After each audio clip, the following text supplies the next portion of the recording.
මම හිතනවා මේ විදිය ඔබ හැම කෙනෙක්ම දන්නවා අපි අනිද්දාට යාඥා උයන කැපකරන්න බලාපොරොත්තු වෙනවා.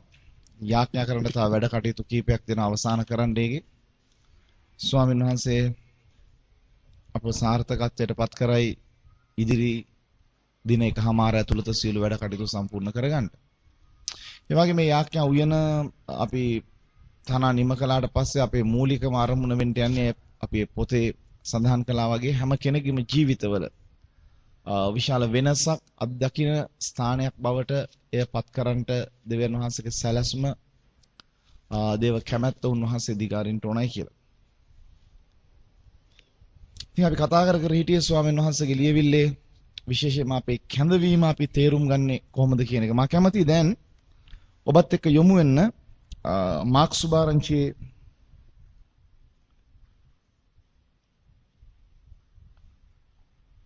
4 වෙනි වචනයට පළවෙනි පරිච්ඡේදයේ දෙවියන් වහන්සේගේ සේවයේදී අපි දැන් ඒ පංගුකාරකමදී දැන් බොහෝ අය ඉලක්කයක් නැතුව සේවාවන් වලට යනවා.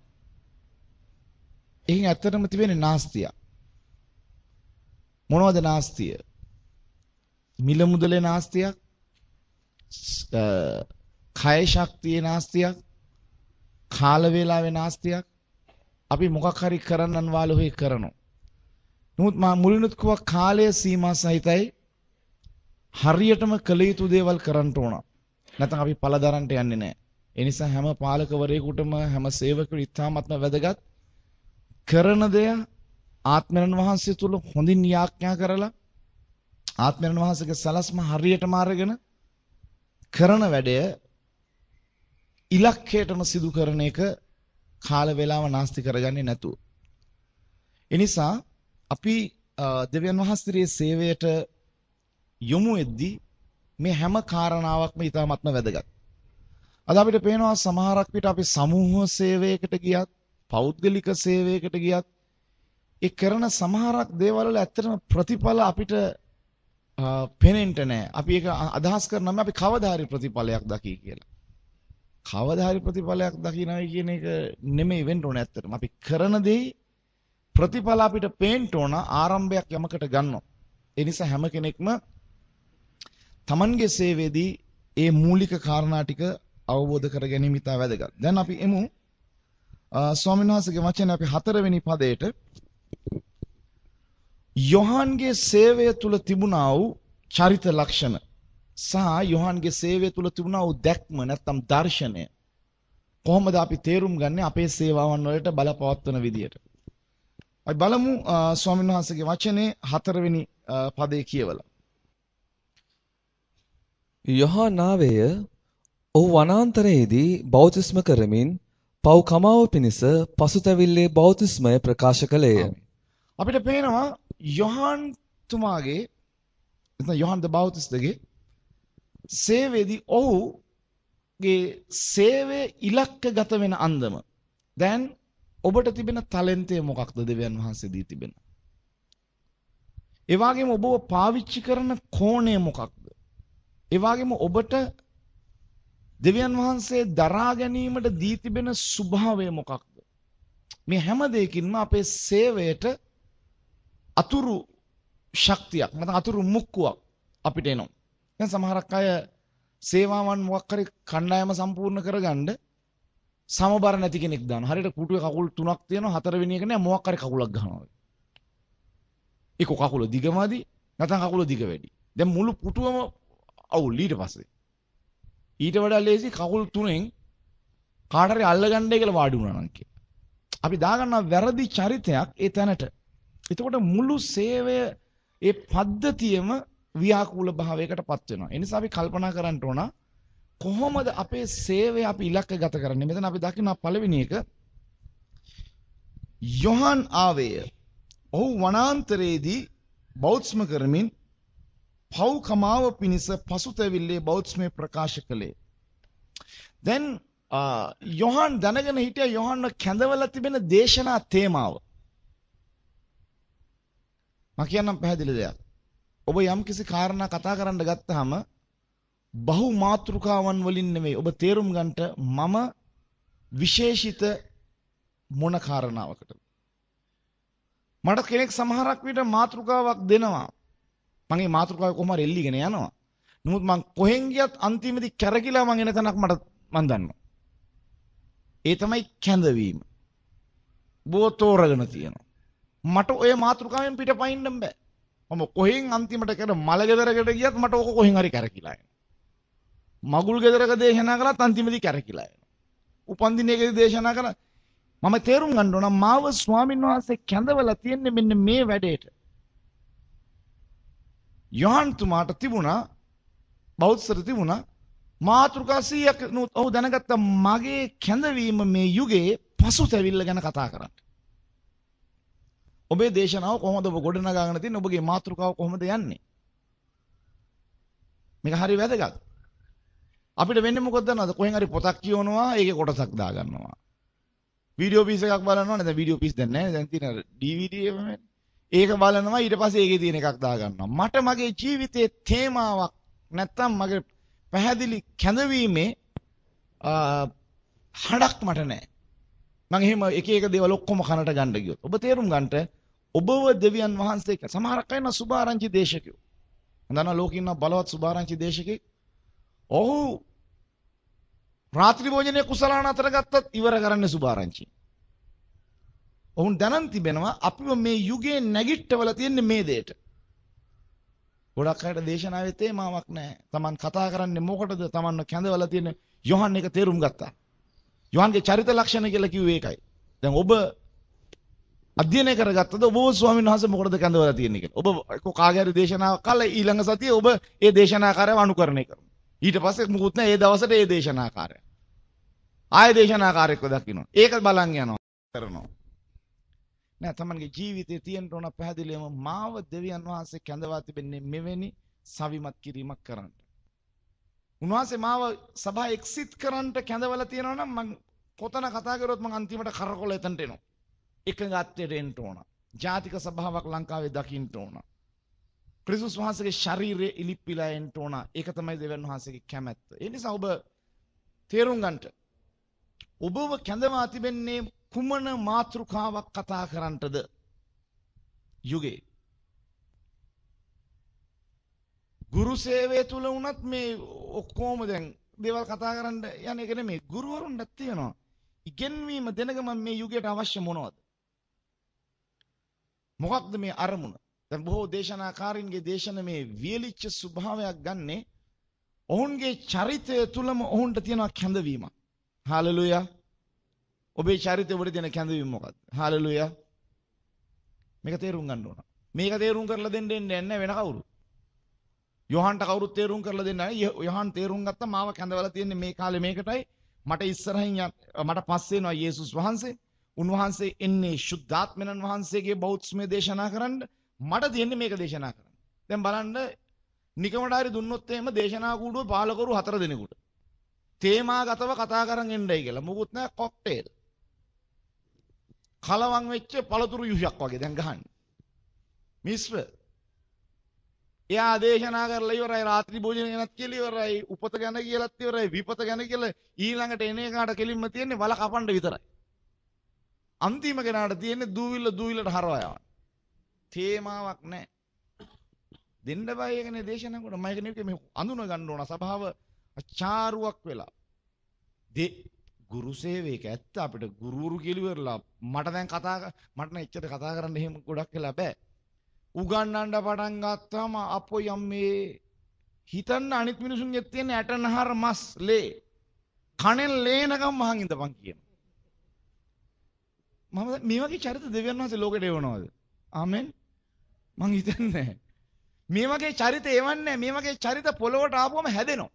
යොහන් ආවේ ඔහුගේ චරිතය ස්වර්ගයෙන්ම ඔහුට තේමාගත කරලා තිබුණා. මේ චරිත ඔක්කොම මෙහි ඇවිල්ලා සභාවට වද දෙන්න සෙනගට කරදරයක් ඇති වෙන්න තමන්ගේ සේවයේ බරක් වෙන්න තමන්ගේ චරිතය හදාගෙන තියෙන. මේක දෙවියන් වහන්සේගේ සලස්ම නෙමෙයි. දෙවියන් වහන්සේ දන්නවනේ මිනිසුන්ට යේසුස් වහන්සේ කඳ උඩ දේශනා කළා. කතා කළා. උන්වහන්සේට තේරුණා අර මිනිසුන්ට ඊළඟට බඩගිනිනවයි කියලා. එතනින් කාලේ නැවැත්තුවා. ඒ වගේ දෙවියන් වහන්සේගේ දාසයින්ට තිබෙන්න ඕන චරිතය තුලම තමාගේ කැඳවීමේ පණිවිඩය තේරුම් ගැනීමක්. හාලෙලුයා. මේක ඉක්මනට තේරුම් ගන්න. දැන් ඒක තේරුම් ගන්න එපා අපි දිහා බලලා. ඔබ තේරුම් ගන්න දෙවියන් වහන්සේ ඔබ යවලා තිබෙන පැත්ත. යෝහන්ව යවනවා වනාන්තරයටත් ඒත් එක්කම යෝර්දාන් ගඟ ආශ්‍රිතව තමයි යෝහන්ගේ සේවය. ඔබ හිතන්නේ යෝහන්ට අකටයුත්තක් කළාද? දෙවියන් වහන්සේ? දැන් මම එනවා යෝහන්ගේ පියා සහ මවගේ ජීවිතයට පොඩක් පසර ගිහිල්ලා. දැන් අද නිකමට හරි ඔබ යවුවොත් එහෙම ගල් තලාවකට, වැලි තලාවකට යවුවොත් එහෙම කටුක තැනකට ඔබ කියනවා මට මෙතන මගේ සේවයට මොනවද තියෙන්නේ? ඇයි මාව මෙච්චර දුක්බර තැනකට යවුවේ? යෝහාන් යෝර්දාන් ගඟත් එක්ක කිසිම අසමගියක් නැහැ. ඔහුට තියෙන බෞතිස්මයට උචිත දේ දෙවියන් වහන්සේ යෝර්දාන් ගඟේ සපයලා තිබුණා ඒ වතුර. දෙවියන් වහන්සේ සේවයට අපි යම් තැනකට යවුවා නම් ඒ තැන දෙවියන් වහන්සේ අපේ කැඳවීමට අනුව සපයලා දීලා ඇති. හාලෙලුයා. දැන් සමහරකට පාලකෙක්ට හිතෙන්න පුළුවන් අය මට බැරිද ගන්න හොඳම ශබ්ද විකාශන යන්ත්‍ර කට්ටලය. තව පිරිසකට හිතෙන්න පුළුවන් අපිට බැරිද ගන්න තියෙන හොඳම කම්පියුටර්ස් ටික. මං අහනම් පැහැදිලි ප්‍රශ්නයක්. ඔබේ කැඳවීමට උචිතවද බඩු මිල දීලා ගන්න? ගෙත්සමනේ සමහරක් විදේශ සභාවන් වල මේ මාරාන්තික උනේ තියෙනවා. ඔවුන්ගේ අතේ මිල මුදල තියෙනවා. අද මයික් හෙටත් මයික් ඔක්කොම. ඔබේ ගෙදරට හරි ගන්න බඩු මුට්ටුව තමන්ගේ කැඳවීමට අනුකූලවද? මට මේකෙන් සෙතක් තියෙනවද? තණ්හාවට මේ දේවස්ථානේ දැන් මම මේ දේවස්ථානේ තිබුණා මම එන කාලේ සම්පූර්ණ සවුන්ඩ් සිස්ටම් එකක් මම තේරුම් ගත්තා. මේක මෙතන තියන් ඉඳලා වැඩක් නැහැ. හිමීට මං ගිහලා මූලස්ථානට දැම්මා. ඇයි හේතුව? මෙතන ඒක ගහන්න කට්ටියක් නැත්තම්. දෙවියන් වහන්සේ ගහන කෙනෙක් පේන දෙයක් මානේ ඒ වන්නේත් නැත්තම්. මම තේරුම් ගන්න ඕන මේක ස්වාමින් වහන්සේ ඉදිරියේ අවශ්‍ය කාලෙදී පාවිච්චි ගන්නවා මිස නැත්නම් මේක පරිහරණය කළ යුතුයි. අද සභාවල ප්‍රශ්න ඇති වෙන්නේ අපිට ආසාවක් ඇති වෙනවා. අර වගේ සවුන්ඩ් එකක් අපිත් ගම්මු. මේ වගේ සවුන්ඩ් එකක් අපිත් ගම්මු. මේ වගේ ශබ්ද විකාශන යන්ත්‍ර ගොඩක් අපි මගේ කැඳවීමේ හැටියට මම ගන්න ඕන. මම දකිනවා සමහරක් මේ කිනක පැතිවල ඉන්න දේවදාසවුන්ට ගායන ටැලන්ටේ නෑ ඇත්තටම. නමුත් ඔවුන් උත්සාහ දරනවා ගායන සේවය හරහා ඉස්සරහට එන්න විවිධ ක්‍රම වලට. ඔවුන්ගේ ශ්‍රුති පාලනයක් නැහැ. ඔවුන්ට ශ්‍රුතියට ඔවුන් ගයන්නේ නැහැ. ඔවුන්ට ශ්‍රුතිවල පිහිටීමක් නැහැ. ඒ සංගීත පැත්තෙන් ගත්තාම. ඔවුන් තේරුම් ගන්න ඕන මට මේක කැඳවීම නෙමෙයි. මට මේක කැඳවීම නෙමෙයි. යෝහන් තේරුම් ගන්නවා මගේ කැඳවීම වනාන්තරේ. මගේ කැඳවීම යෝර්දාන් ගඟේ මිනිස්සු බෞද්ධස්ම කරන්නට. මගේ පණිවිඩය වෙන්න ඕනේ පසුතැවිල්ල. මම ඒක ඔබවම්ම කතා කරන්නට යන්නේ නැහැ. මම ඊළඟ දේශකයට මේ මාතෘකාව මම ඉතුරු කරනවා. ඔහුගේ කැමැත්තට ඔහුගේ කැඳවීමට මම ඉඩ හරිනවා. මගේ කොටස මම කරනවා. වෙනවාද යෝහන් ද බෞද්ධගේ චරිතය තුල දේව සේවයේදී තේරුම් ගැනීමක් තිබුණා. හාලෙලුයා. ඔබ කීපාරක් අවුල් කරන් තියනවාද? කීපාරක් අනාගෙන තියනවාද? මේ කැඳවීම තේරුම් ගන්න නැතුව. මේකෙන් නේද සභාව පස්සට යන්නේ? සභාවක් තියනවා කියනවා. කොහොමද තියන්නේ? මාවුල් ටැංකිය වතුර මාරු කරනවා වගේ. පල් වේගනේ දී වතුර එළියට දානවා, තව වතුර එකක් දානවා. ඒක සභාව නෙමෙයි. ඒක සභාව නෙමෙයි. ඔබ කාටද දැනුමුතුකමක් දුන්නේ මේ අනුකූල වෙද්දි මේක වැරදි කියලා? කී දෙනෙකුට කිව්වද මේ ඔබගේ කැඳවීමත් එක්ක නෙමෙයි ඔබ වැඩ කරන්නේ? ඔබේ කැඳවීම තියෙන එක පරාසයක. ඔබ වැඩ කරන්නේ වෙන පරාසයක. ඔබට දෙවියන් වහන්සේ දී තිබෙන මේ මම විශ්වාස කරන එකම දේ තමයි බයිබල් විද්‍යාල සමයේදී සේවා පුහුණු කරන කාලයේදීම ඔබට දෙන ලොකුම සහතිකය ඔබේ කැඳවීම තේරුම් කර දීම. ඔබේ කැඳවීම පැහැදිලිව තේරුම් කරලා දෙන්න ඕන. මම සමහරක් අය දකිනවා. දේවසේද මම නම් කියලා දාන මාත් එක තරහ වෙන්න එපා ඉතින්. තරහ වෙලා වැඩක් නැහැ නේ. මම තරහ වෙන්නේ නැතිද? මම කියන ඔබ බොරුවට දඟලන්න හැදුවට ඔබ අනාගත වක්තෘවරයෙක් නෙමෙයි. ඔබ බොරුවට දඟලන්න හැදුවට ඔබ ගුරුවරයෙක් නෙමෙයි. ඔබ බොරුවට මේ දර්ශන දැක්කයි කිව්වට ඔබට තාම මේ සේවය නැහැ. තේරුම් කර එක පාරින් තේරුම් කරලා දෙන්න. නැත්තම් මොකද දෙන්නේ මේ කට්ටිය තව ටික කාලයක් ගිහිල්ලා ඉන්න ගන්න නිර්හරව පණුවන්ට වද්දිදී. දවස් ගාන ඉවරෙද්දි මිනිහට පිස්සු. ඉතිහාස අධ්‍යයනකින් තියෙනවනේ. කැඳවීම තේරුම් ගන්න. පැහැදිලිවම ඒ කෙනාට කියන නුඹේ කැඳවීම මේකයි. නුඹ යන්න ඕනේ මෙන්න මේ තීරුවේ. නුඹේ ගමනේ කෙලවර මේකයි. ඔබ වැඩි වැඩ කරන්න යන්න එපා. දෙවියන් වහන්සේට පළවෙනි කොටස කළා ඊට පස්සේ උසස් වෙන. දැන් ගොඩක් වෙලා තියෙන්නේ දැකලා ඒ විදියට වෙන්න හදනවා. දැකලා ඒ විදියට වෙන්න හදනවා. ඒකෝ හඬවල් ගන්න හදනවා. දැන් ගෙත්සමන සභාවේ ඉන්න අර ගොඩ නැගෙන සමහරක් දේව ඔවුන් ගැතිවරු තමයි. බයිබල් විද්‍යාල කාලා සම්පූර්ණලක මම පැහැදිලිවම කියන ඒගොල්ලෝ පොරුවට මයික් එක ඉස්සරහට ආවම මේ නාඩගමක් නටන්නේ. ඕක ඔය මනුස්සර පැහැදිලි කරලා තේරෙන සිංහලෙන් හරි එක්කෝ ඉංග්‍රීසියෙන් හරි එතනින් එහාට දැන් භාෂා දෙකයි මට තව තියෙන්නේ අන්‍ය භාෂාවයි ගොළු භාෂාවයි. ඔය දෙකෙන් හරි තේරුම් කරලා දෙනවා නුඹ යන්නේ වැරදි තේමාවක. මේක නුඹේ කැඳවීම නෙමෙයි. නුඹට ඉහළින් ඉන්න පාලකවරු දැස බලලා ඔවුන් මෙන් කෙනෙක් වෙන්න හදනවා. ඔබ යන ගමන වැරදි. ඒ නිසා ඔබ පළ දරන්නේ නැහැ. ඔබ නාස්ති වෙන්න යන්නේ. ඔබ තේරුම් ගනින්. ඔබේ මාර්ගය වෙනස් කරගන්න. නැත්තම් කවදා හරි දවසක වැටලා ගියාට පස්සේ සභාවට වණි ඉන්නේ උන් ඔක්කොම ටික එකතු වෙලා. ඒ තේරුම් ගන්න ඕන. ඒ තේරුම් ගැනීම යොහන්ට තිබුණා. මම දෙවියන් වහන්සේ වෙතින් නා නමුදු මම ස්වර්ගයෙන් පැමිණිය නමුදු මගේ කොටස මෙච්චරයි. මම පසුතැවිල්ල ගැන දේශනා කරනවා, බෞද්ධස්මය කරනවා.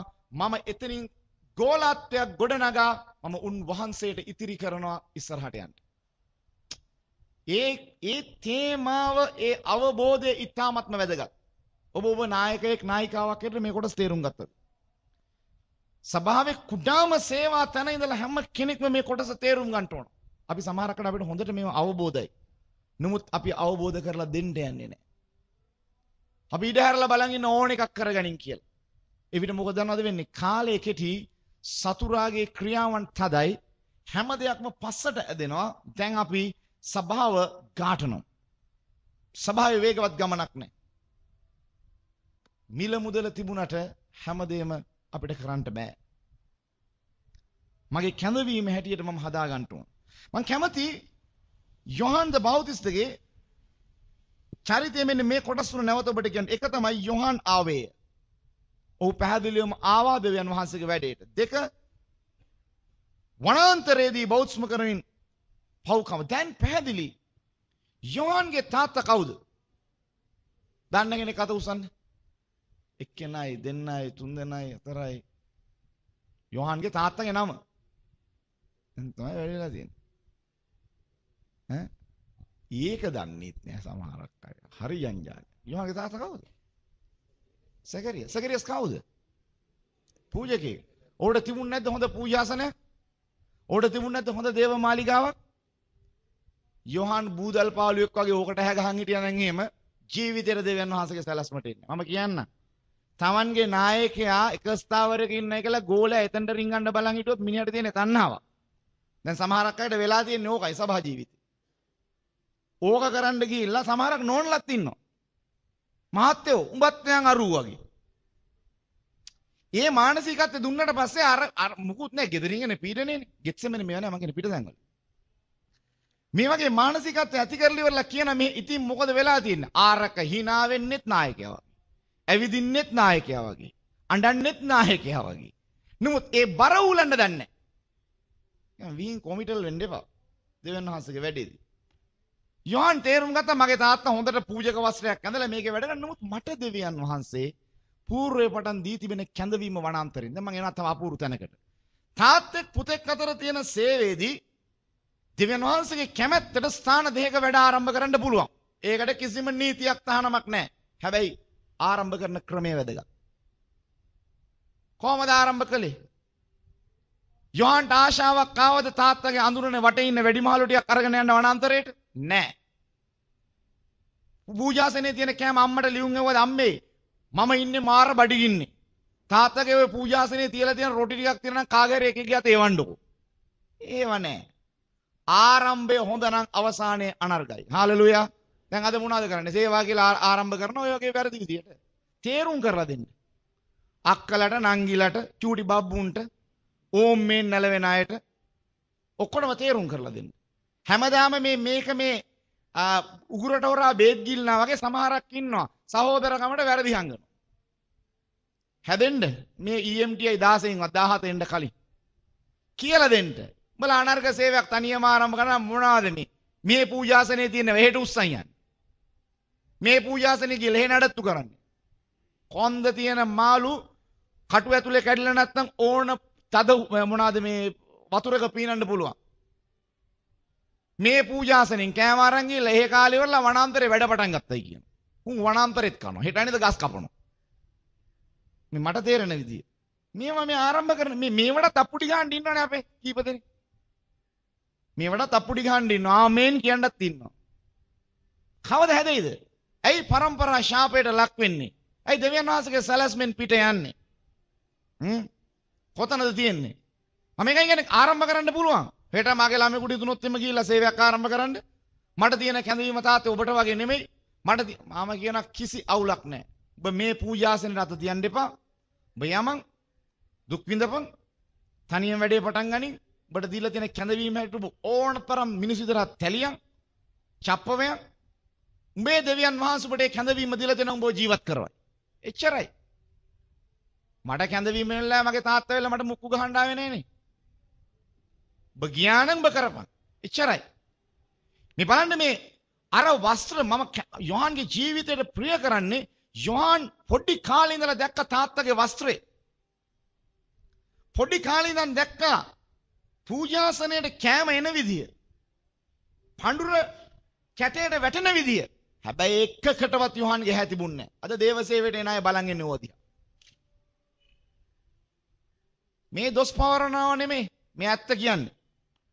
මේ ඇත්ත කියන්නේ. මෙහෙම දේව සේවය කරන්නට ආවොත් තමන්ලා ක්‍රිස්තුස් වහන්සේව පහත් කරලා තමන්ලා උසස් වෙන්නට යන්නේ. ඒකේ ප්‍රතිඵලය තමන්ලා පාතාලයට බහිනවා. අද එන්නේ මේව ඉලක්ක කරන්නේ. කෝ සේවය? මොනවාද ඵල දැරීම? කොතනද තමන්ලා නැගිටලා තියෙන්නේ? අවබෝධය ඇති කරගන්න කැඳවීම. සේවය කරමන්න පුළුවන්. කිසිම තහනමක් නැහැ. මට එහෙම කැඳවීමක් තිබුණේ නැහැ. මට නිකන් හරි එහෙම කැඳවීමක් තිබුණා නම් මම ගෙත්සෙමන කියන සභාවට ගරු කරනවා. හැබැයි දූවිලි පොදක් අරන් යන්න නැතුව එළියට යන්න. වචන දෙකක්. දූවිලි ටිකක් අරන් යන්නේ නැහැ. අවසානයේ දක්වා උන් වහන්සේ ඒක දර්ශනය වූයේ නම් ඒක එසේ කරලා ඇති. මම කියන්නේ ආරම්භයේ චරිත ලක්ෂණවල හරියට තියෙන්න ඕන කෙලවර ධර්මිෂ්ඨ වෙන්න. දැන් අද වෙලා තියෙන්නේ මේක අනිත් පැත්තනේ. ඉතින් මේකෙන් වෙලා තියෙන්නේ પરම්පරාවන් වලට පහර වදිනවා. ජීවිතේ නැගිටීමක් නැහැ. සමාදානයට මුල පුරන්න බෑ. එකඟත්වෙන් රැස් වෙන තැනකට සමාදානෙන් පය තවන්න බෑ. කෙලවරේ තියෙන්නේ හෘදයන් වල මොනවාද මේ දෙස් තබා ගැනීමක්, බෙදීමක්. ඇයි? ස්වාමින් වහන්සේගේ දෙයට තමා එකඟ නැති නිසා. මේ වැරදි සේවාවන් ආරම්භ කරන්න එපා. ඔබගේ දරුවෙකුටත් අනුබල දෙන්න එපා. කවමදාක්වත්. එහෙම කවුරු කෙනෙක් අනුබල දීලි වල දේව කැමැත්තයි කියලා නම් එයා බයිබලේ දන්නේ නැති කෙනෙක්. දෙවියන් වහන්සේ වචනෙට පිටින් අනාවැකි දෙන්නේ නැහනේ. වචනෙට පිටින් එළිදරව් දෙන්නේ නැහැ. මෙතන බලන්න යොහාන් ඇවිත් මේ කාරණාව කරද්දී ඔව් යෝර්දාන් ගඟේ බෞද්ධස්ම ලැබමින් බෞද්ධස්ම කරමින් ඔහුගේ සේවය ඔහු දියත් කළා. හැබැයි ඔහුගේ ඇදහිල්ලක් තිබුණා. ඒ ඇදහිල්ල මොකක්ද? තමාගේ මවටවත් පියාටවත් බරක් වෙන්න නැතුව තනියම බර දැරුවා. කොහොමද ඔහු තනියම බර දැරුවේ? ඔහු ණය උනේ නැහැ. මම කියන්නම්. දේවදාසයෝ අද ණයට වැටී තිබෙනවා නම් Tamanට දර්ශනයක් නැහැ. හොඳට මතක තියාගන්න. බොහොම පැහැදිලි. Taman කියන්නේ මට කන්න නැහැ කියලා. කන්න නැති එක දේවසේවයේ කොටසක්. මට මේ වෙද්දි තියෙනවා මම දැන් ලක්ෂ කීය මම දන්නේ මේක පැයෙන් පැයට උණ නගිනවා වගේ වැඩක්. ඊයේ වෙද්දි තුන ලක්ෂ 12 මාරක් දැන් 14 මාරක් කරන් දන්නේ ඒගොල්ලෝ. මං තීරණය කරලා තියෙන EMT ඉවරනකම් මම හැරලවත් බලන්නේ නැහැ පැති. අවශ්‍යතාවයන් තියෙනවා නැතුව නෙමෙයි. හිඟතාවයන් තියෙනවා නැතුව නෙමෙයි. මම මේ රටෙන් ගිය 17 පිටත් වෙන දවසේ මා ළඟ තිබුණු හිඟතාවයන් බොයි. නමුත් ඒවා අපේ දේවසේවයේ කොටස්. ණයවීම දේවසේවයේ කොටසක් නෙමෙයි. ඒක බොහොම පැහැදිලි. එහෙම කවුරු හෝ දෙවියන් වහන්සේ එහෙම පාච්චල් සේවයක් කරමින් පූජාසනයට තමන් එන්ට යනවා නම් තමා නෙමෙයි සබහැ දේශකයා. තමා නෙමෙයි සබහැ දේශකයා. තමන් ආශිර්වාද ලද්දෙක් වෙන්න ඕන අනිත් අයටත් දෙන්න. මොනවද දෙන්නේ? තමන් ළඟ තියෙන අනර්ග දේවල් දෙන්න මිනිසුන්ට. අනර්ග දේවල් තමන් ළඟ තියෙනවා. මිල මුදලම නෙමෙයි. අද දෙවියන් වහන්සේගේ සේවයට එන බොහෝ අය ඉලක්ක කරගෙන ඉන්නේ සභාව තුල තියෙන ආශිර්වාද. නෑ. සභාවට ආශිර්වාද ගෙන්නලා පුළුවන් නම් භුක්ති විඳින්න. සභාව තුල තියෙන ආශිර්වාද ඉලක්ක කරන්න එපා. ඒව නිකන් මේ පීචන් වැඩ. අද විවේචන මොනවද සභාවේ තියෙන? අතන තියෙන අපිට නෑ. මේ මොනවද කියන්නේ? ඔබ මුකුත් නොදී ඉන්න බලන්න ඊළඟ පැයේ මට. කරන්නද කියලා බලන්න. කවමදාක්වත් ස්වාමින් වහන්සේගේ වැඩවල මේවා නීච දේව සේවාවන් මිනිසු කරන. මේවා අනර්ග සේවාවන්ට හිතන්න එපා. මේවා කරපුවාම දෙවියන්ගේ සේවයට ආවනම් කුසගින්න දෙවියන්ගේ සේවයේ කොටසක්. දුක් විඳීම දේව සේවයේ කොටසක්. හිඟකම මැද්දෙන් යන්නේක දේව සේවයේ කොටසක්. ඒ වාගේම අපහාසය මැද්දේ තැලුම් පොඩි වෙන එක දේව සේවයේ කොටසක්. තමන් ඉන්න පොඩිම කෙනෙක් තමන්ට නැගිටලා ගැහුවත් හිස නමන් ඉන්න එකක් දේව සේවයේ කොටසක්. අත ඔසවන්න අපිට බෑ. එහෙම කළොත් අපේ සේවය අසාර්ථකයි. අපි යේසුස් වහන්සේ මෙන් සේවයක් කරන අය නෙමෙයි. ඒ නිසා තම තමන්ලා කරන දේව සේවයේ පැහැදිලිව තේරුම් ගන්නට ආරම්භ කර තිබෙන සේවාවන් දෙස බලා ඒවායේ ආරම්භය දෙවියන් වහන්සේගෙන්ද නැතිනම් සාතන්ගෙන්ද කියා වචනයෙන් තේරුම් ගන්නට. තේරුම් අරගෙන ඒවට රුකුල් දෙන්න එපා. ඒවට අනුබල දිය යුතු නැහැ. ඒවත් එක්ක අපේ පංගුකාරකමක් නැහැ. අපි දුරින් බලා සිටිනවා. මං හරි කැමති නාස්තිකාර පුත්‍රයාගේ කතා පුවතේදී අර තාත්තා දන්නවා පුතා සල්ලි අරන් ගිහලා මෙතන නාස්ති වෙන්නේ. මෙතනයි ජොලි කරන්නේ. හැබැයි තාත්තා පිටිපස්සෙන් හොයාගෙන ගියේ නැහැ.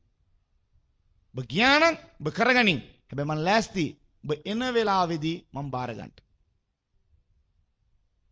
ඔබ හරි එන වෙලාවේදී බාර ගන්න. ඔහු කැමති වෙන්නේ නැහැ වැරදි කරන තැනට ගිහලා ආශිර්වාද කරන්න.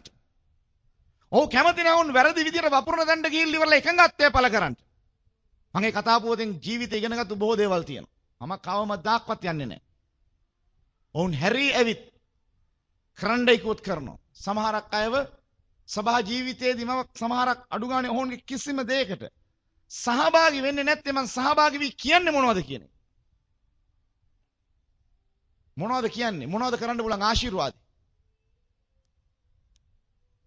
ඔවුන්ට කරන්න ආශිර්වාදයක් නැහැ. කියන්න දෙයක් නැහැ. ඔවුන්ට ලබන්න දෙයක් නැහැ. ස්වාමින් වහන්සේගේ සේවය වැරදි විදියට ආරම්භ කරලා. යොහන්ගේ සේවය වැරදියට යොහන් ආරම්භ කළේ නැහැ. යොහන්ට තිබුණා රොතු පිටින් කඩාගෙන අරන් යන්න වනාන්තරයට. දේව මාලිගාවේ තිබෙන ආර්ථිකයේ අදින්න හැකියාව තිබුණ වනාන්තරයට. ඔහුට කණ්ඩ නැහැ කියලා කියද්දී ඔහුට තිබුණ හැකියාව එලිසබෙත් පණිවිඩයක් එවලා කියන්න කාගේ රැතේ මට කැම ටිකක් එවන්න කියලා ඔහු ලෑස්ති. මේ වදයි පළඟටි කාල ඉවර වෙලාවම සේවය කරනවා කියලා කියන්නේ. අන්න ඇදහිල්ල අභියෝග මෙතන බාර ගන්න ඕන. දැන් අද වෙලා තියෙන ඕනම දෙයක් වවුචර් නම් වවුචර් බ්‍රවුචර් නම් බ්‍රවුචර් ඕක ලියනවා කියනවා. සමහරක් මූලස්ථානයේ සම්බන්ධීකරණ වැඩවලට කියලා දාලා තියෙනවා. ඒ මිනිස්සුගේ කනවල් ඉවරයි. Tamanට බාර දීපු දේ Taman ගොඩ නගන්න. දැන් මට සේවයක් තියෙනවා නම් එහෙම මම මේ ඇවිත් ඉවරලා ඔබ ඉස්සරහා වැඳ අනේ බලන්නකෝ අනේ එහෙම නෙමෙයි. එකඟත්වෙන් කරන එක එච්චරයි. දැන් අද ඔබ හැබැයි නායක කතානතුරු නිකන් හරි ලියවිලින් අවලංගු කරුවොත් එමේ ෂෝක් එකට තියෙන්නේ. පහුවෙනින්ද කීප දෙනෙක් කුලප්පු කරනවා. ඒ යුගේ නම් ඉවරයි. නමුත් Taman බලන්න ඕනම්. Taman නායකයෙක් නායිකාවක් උනේ අද හිල්ලෙන් ජය ගන්නට. නැත්නම් මේ කාටවත් වදයක් වෙන්න නෙමෙයි. හරි සුළු පිරිසක් තමයි සමහරක් අය සභාවල් වලට එන මොනවටද? ආර්ථික ප්‍රතිලාභයක් බලාගෙන. වැටුපට වැඩ කරන්නට. කොච්චර කල් කරයිද? කොච්චර දුර යයිද? එයාගේ සේවය මොකක්ද? එයා කොච්චර දුරක් ඔවුන් වේගෙන් ගිහිල්ලා ගමන කෙලවර කරයිද? නෑ. එහෙම සේවයක් පළදරනවා නම් මේ වචනේ බොරු වෙන්න ඕන. මේ වචනේ බොරු වෙන්න ඕන. ඒ නිසා හොඳට කල්පනා කරන්ට තමන් කරන සේවය දෙවියන් වහන්සේට කරන කල්ලි සේවයට කැප වුණා නම් ඒ සේවයේදී ඒ දුක දරා ගැනීම එක කොටසක්. හාලෙලූයා. මම කැමති ඊළඟ දෙයට. යොහන් 6 වන පදයේ සිට යොහාන් ඔටුරෝම වස්ත්‍ර හැඳ ඉඟටිය සම්පටියක් බැඳ සිටියේය. හරි මෙතන හරි අපූර්වයි. ඔටුරෝම වස්ත්‍රය දෙස බලද්දී අපි දකිනවා රාජාවලිය පොතේ ස්වාමීන් වහන්සේගේ ලියවිලා බලමු දෙක රාජාවලිය 1:8 යොහාන් ගන්නව තමන් අඳින වස්ත්‍රය පවා ඉහළ නායකත්වය සාර්ථක නායකයෝ ඇඳ දේවල්. දැන් අද මොනවද කරන්නේ? සභාවක දුන්නාම තමන්ට නියතමානී යටහත් වෙන්න වස්ත්‍රයක් ඒකට එකතු කරන බොහෝ දේවල්. අද ලෝකයේ ක්‍රිස්තියානි සභාවන් වලට වෙලා තියෙන ලොකුම වින්නය එක ඇඳුමකින් අඳුන ගන්න බෑ ඉන්න මිනිසුන්. එදා අනාගත වක්තෘවරුන්ට තිබිච්ච වස්ත්‍රයක් තිබුණා. ඔටු රෝම වස්ත්‍රය මොකටද? සීතලට ඔරොත්තු දෙන්නටත් ඒ වගේම ඇයි සම්පටියක් බඳින්නේ? මිලෙන් අඩුම ධනවත් මිනිස්සු බැඳ පටිවල තිබුණා අනර්ග ගල්වල. ඒවයේ තිබුණ අනර්ගව කැටයම් කරපු දේවල්. මේ ඔක්කොම වලින් යොහන් අපිට උගන්වන්නේ මොනවද? ක්‍රිස්තියානි සේවකයා සරල වෙන්න. නැති ණය වෙන්නේ ඇඳුම් වලට. නැති ණය වෙන්නේ ඇඳුම් පැළඳුම් වලට. මේවා කියද්දි කියනවා සපලත්යේ කොටසක් කියලා. මම මේ ළඟදී දැක්ක සපලත්යේ කොටසක්. හොඳට හිටිය දේවදාසේගේ භාර්යාවගේ ෆොටෝ එකක් කොමාරි ඔය තියෙනනේ මේ එක එක මොනවද කියලා. ෆෝන් වල වයිබාරවා මේවා කියලා ඕකට ආව වෙලාව මම බැලුවා. අයියෝ ලොම් හැලිච්ච සත්තු වගේ.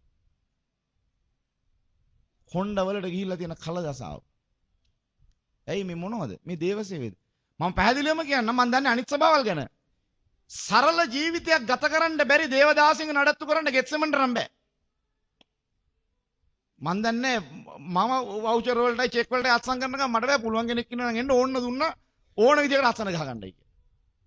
මේගොල්ලන්ගේ කෑමේ සරලකමක් නෑ. මම එන්නම් පළගැටියන්ටයි වණවි වලටයි.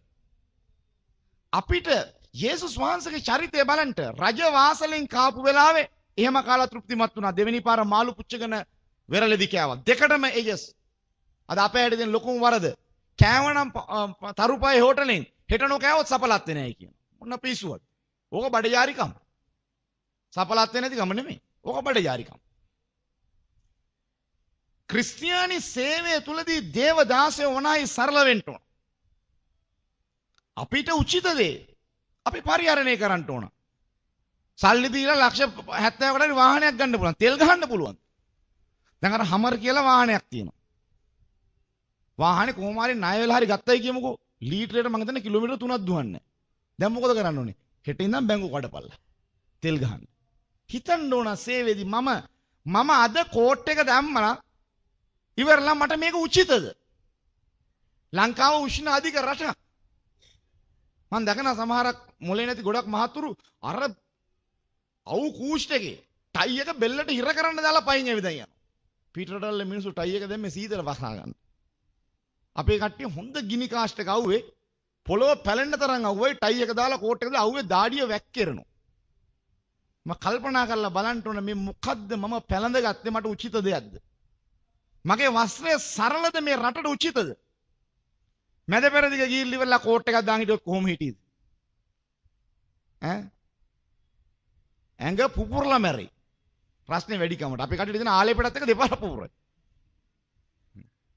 දෙකම සිද්ධ. අපි කල්පනා කර බලන්න ඕන. දැන් ගොඩක් කර තියෙනවා කලිසම්. කලිසම ගලන්න තව හේකුටන්න ගන්න ඕන. ඒ තරම් හිරයි. සමහරක් අය උපතින්ම බකලා. ඒ වැන්දාම බකලා හොඳට පේනවා. මොනව කරන්නේද? කන්නඩියක් ඉස්සරහට ගිහලා ඇඳුම ඇඳලා බැලුවේ නෑනේ. අර එක එකනා කියන භාෂාවලින් දෙන නිකන් පෝක් කතාවල් ඇද වෙලා වගේ. වංගු ගහව කකුල් වගේ. මොකටද තකානිය? මේ සියලු දේවල් අපේ ක්‍රිස්තියානි ජීවිතේට අපි උචිත නැති දේවල් යොහන් උගන්වනවා මේ චරිතය. දැන් බයිබලයේ අතට අරන් ඔබ ජීවිතේ හැඩ ගැහුනේ. මේවා කියද්දි මොනවද දන්නවද කියන්නේ?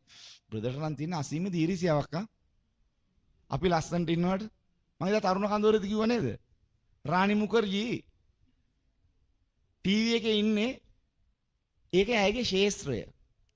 ඇය දවස් ගානේ ව්‍යායාම කරලා ඇඟ බොහොම හැඩට හදාගෙන තියෙනවා. අපේ කට්ටිය රාණි මුඛර්ජී අඳින ඇඳුමක් තකහණියක් සල්ලි දීලා ගන්නවා. ටයර් කඩේක ඇඩ්වර්ටයිස්මන්ට් එකට හොඳයි. කල්පනා කරලා බලන්න ඕන මට තියෙන ඇඟට දෙයනේ මේක උචිතද? අපේ පැත්තේ ඉන්න හරක් මස් කාර්යයක් දැක්කොත් මම අරන් ගිහලා පෙතිගාලා කඩේ එල්ලයිද? ඇයි හිතන්න බැරි? අනේ මොලයක් නැති හැමෝටම ප්‍රඥාව පහළ වේවා. ආමෙන්. දෙවියන් වහන්සේගේ සේවයේදී කල්පනා කර බලන්න.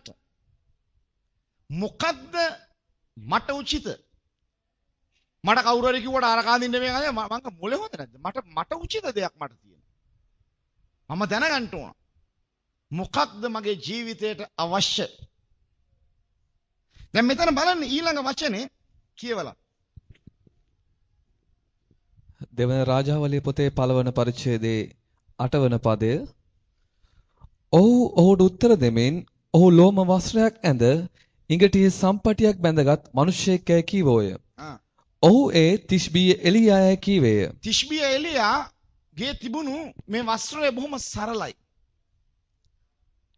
දැන් අද බලන්න දෙවියන් වහන්සේට සේවය කරන සමහරක් දේවදාසෝ විවිධ තැන්වල නාස්ති වෙලා කාලයකට ගහනවා තමයි වීඩියෝ පීස් එකක් ගහලා DVD එකක් එළියට දාලා ඉවරලා පෙන්නනවා. පළවෙනි ගීතිකාවට එක ඇඳුමක්, දෙවෙනි ගීතිකාවට තව ඇඳුමක්, තුන්වෙනි ගීතිකාවට තව ඇඳුමක්, හතරවෙනි එකේදී මිනිහා වැටිලා. හතර වෙද්දි මිනිහා බිම. ඊට පස්සේ මිනිහාව කෙලින් කරන්න චේන් බොලොක්ක වලටත් බෑ. මිනිහට දර්ශනයක් නැතුව යනවා. එතකොට මේවා අර බයිබලයේ නොදන්න අනුවන ගොඩනැගෙන දේවදාසයෝ දැක්කාම ඔවුන්ට ආසාවක් එනවා අර කැසට් එකේ කවර් ඇඳන් හිටියේ මේකනේ අපිත් මේකක් ඇඳලා බලමුයි කියලා. අනේ පාසල් යන්න යන ගමන් මොලේ බ්‍රෂ් කරගන්න. ඊට පස්සේ හිතනවා මේක තමයි දේවසේ බලන්ට. දැන් යොහාන් දැනගෙන සිටියා එදා සිටිය තිෂ්බී එලියා ඒ වගේම මෝසස් ඔවුන්ගේ ජීවිතවල තිබුණු සරල වස්ත්‍රය තමයි මමත් පැළඳ ගන්න ඕනේ දෙවියන් වහන්සේගේ වැඩේදී කියලා. සරල වස්ත්‍රය අපිට උචිතයි. හාලෙලූයා. ගෙත්සෙමන සන්තෝෂ වෙන්න.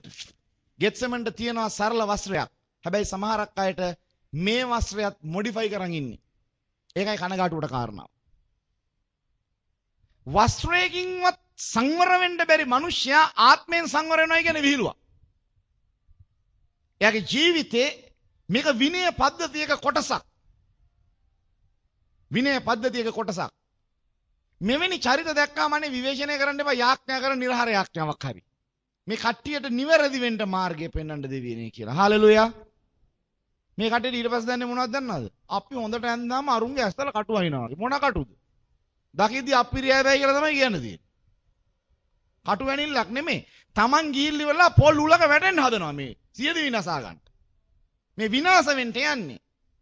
ඒතකොට මෙවැනි දේවල් අපි කල්පනා කර බලන්න ඕන මේ යොහාන්ගේ ජීවිතයේ තිබුණා. ඒත් එකම ඔහුට තිබුණා දාන්ට පටිය ඕන නම් ණයට අරගෙන හරි ගල්වලප් එකක්. සම්පටියක් දාන්නේ. ඔව් පෙන්නනවා මේක සාමාන්‍ය පන්තියේ මිනිසුන්ට නියමිත වස්ත්‍රය. මම මේකෙන් අදහස් කරන්නේ නැහැ දුගියෙක් වගේ ඉන්නයි කියලා. මම මේකෙන් අදහස් කරන්නේ දෙවියන් වහන්සේ දෙන සපද. නමුත් අපි තේරුම් ගන්න ඕන අපේ ජීවිතේ කැඳවීමට උචිත කැමද උචිත වස්ත්‍රයද උචිත ක්‍රමයටද අපි ගමන් කරන්නේ. සල්ලි අපිට ලැබෙන්න පුළුවන් බොහෝ දේවල් සල්ලි තියනවයි කියලා අපේ කැඳවීමට උචිත නැති දේවල් කරන්න එපා. සල්ලි යතේ ගැවසෙයි. දැන් අපිට හිතුනොත් එහෙම මෙහෙම. අපි මේ ළඟදී ඩුබායි ගිය වෙලාවේ අපි ගමන් කරා මේ හොඳ මේ මොකද්ද මේ ටුවරිස්ට් බස් වල. ඒක හරි බොහොම පහසුයි. අපිට සිතුවිල්ලක් ඇවිල්ලා කොහොමද තියෙන බස් එකකින් ලෝකයක් ගත්තොත් කියලා. කොයිතරම් මොලේ මෝරලද්ද නේ අපේ. මොලේ ඇතුලේ යන් ඇවිල්ලා. අපි කල්පනා කරන්න ඕන අපිට උවමනා කරන්නේ මෙහෙම එකක් නෙමෙයි මේ රටට. පුළුවන් නම් 200ක් හරි දාලා යන්න පුළුවන් බස් එක. අපිට මිල මුදල අපේ අතට ලැබෙද්දී අපි ආයෝජනය කරන්න ඕන ක්‍රමය දැනගන්න. සමහරක් අය ඉන්නවා. අතට 5000ක් හම්බ වෙනවා. කඩේට ගිහලා දැක්කම 5000ම කනවා. පහුවෙනිද හුලං කනවා. ඊට පස්සේ කියනවා දෙයියෝ අපිට සැපෙන්නේ නැහැ නේ. දෙයියෝ සැපෙන්නේ නැති කම නෙමෙයි මේක කාලකන්නිකම. දෙවියන් වහන්සේ 5000ක් දුන්නා මේක පොඩ්ඩක් බැලන්ස් කරලා ඉවරලා අද 500ක් කාලා හෙට 500ක් කාලා අඩුවනේ දවස් 10ක් කාපල්ලා. මාසයක් කන්න බැරි නේ. කල්පනාව නැහැ. මට දවසක් කෙනෙක් හම්බුණා. ඒක නා කිව්වා මගේ අතේම තියෙන්නේ 7000යි. මං ගත්ත බේත් 7000ටම කියලා. මං අහා බේත් 7000 බේත් දවස් කීයක් බොන්න? මාස දෙකකට බොන්නයි කිව්වා. ඉතින් අනේ එච්චර මෝඩ උනේ ඇයි 3500ක බේත් තරයි ඉතුරු 3500 ඊළඟ මාසෙ ගත්තා නේ ඉවරනේ. මේක දෙයියෝ සපයමු නැති කමද? නැත්නම් අපේ තියෙන අඥානකමද? මොකක්ද හිතන්නේ? දෙවියන් වහන්සේ සපයලා තියෙන අපි පරිහරණය කරන්න දන්නේ නැතිකම. දෙවියන් වහන්සේ වචනේ කියන ඌලන්න බැරි බරක් දෙන්නේ. මම ඔබට ලස්සන රහසක් කියන්නද ප්‍රසිද්ධියේ. ලෙඩක් දුකක් හරි හැදුනා නම් ඒකත් එක බරක්. දෙයියෝ දන්න එකත් ඌලන්න පුළුවන් ක්‍රමේ. හොඳට මතක තියාගන්න. ඒක ප්‍රභූ ලෙඩක් වෙන්න පුළුවන්. නිකන් සාමාන්‍යයෙන් නිකන් ලේබල් ලෙඩක් වෙන්න පුළුවන්. ඒ කියන්නේ මේ කම්කරු ලෙඩක් වෙන්න පුළුවන්. ලෙඩ දෙකෙන් ඒක සමහරකට කාඩියොලොජික් ප්‍රශ්නයක් නෑ. ඒ කියන්නේ හෘදයාබාධයක් නම් එහෙමයි, ආතරයිටිස් නම් එහෙමයි, ગેස්ට්‍රයිටිස් නම් එහෙමයි. මන්ට තියෙන්නේ ગેස්ට්‍රයිටිස්. ඒක මං හිතන්නේ මේ සාමාන්‍ය පන්තියට හදන ලෙඩක්ද ප්‍රභූ ඕනතරකට දාගන්න දෙයක් මට ગેස්ට්‍රයිටිස් තියෙනවා. එතකොට මේ ලෙඩේ හැදුනම දෙවියන් වහන්සේ දන්නේ නැද්ද? මාගේ 16ට හැදී තිබෙන ලෙඩේ හැටියට බඩට අවශ්‍ය කරන ආහාරය මේකයි, අවශ්‍ය කරන බේත මේකයි කියලා ඒ දෙවියන් වහන්සේ දන්නේ නැද්ද? මට ඒකට කියන්නේ ඒ දෙවියන් වහන්සේ දන්නේ නැද්ද? එහෙම දන්නේ නැත්නම් දෙවියන් වහන්සේට මේක ඔබව පේන්නේ නැද්ද? දෙවියන් වහන්සේ සපයන්න කැමති නැද්ද? මේක සභාවෙන්වත් කායෙන්වත් අහන ප්‍රශ්න නෙවෙයි දෙවියනේ. මට තියෙන ලෙඩේ තරම ඔබ දන්නවනම් මේකට බේත් දෙන්න ඔබ මට නොදෙන්නේ ඇයි? මම නම් අහන්නේ එච්චරයි දෙවියන් වහන්සේගේ. ඔබ වහන්සේ මට දර්ශනයක් දුන්නා මේකක් හදන්නයි කියලා. මම ස්වාමී ඔබ කරේ බලන් ඉන්නවා. කිව්වනම් ඔබ වහන්සේ දෙන්න බෑ. පොරොන්දු දුන් තනන් වහන්සේ විශ්වාසවන්තව සිටිනවා. හාලෙලූයා. දෙවියන් වහන්සේට දොස් කියන්න එපා. දේවදාසයෝ දැනගත යුතුයි. හිඟකම කියන එක අපේ ජීවිතය තුළ එක අත්දැකීමක් දේව සේවයේ තියුණුවෙන්ට. ඇයි? තමන්ව කීකරු කරන්න දෙවියන් වහන්සේ යේසුස් වහන්සේ පොළොට ලස්සන වචනයක් කො මට හිත තියන තැන නෑ. ඉන්න තැනකුත් නෑ. හැබැයි උන්වහන්සේ එක දෙයක් කිව්වේ නෑ. මොකද? කෑම ගැන කිව්වේ නෑ. ඇයි? උන්වහන්සේගේ යාඥාවේ තියෙන එදිනදා වේල අපට දුන ඒක හම්බ වෙනා නම් මැද කටවාන් ඉඳින්නේ තියෙන්නේ.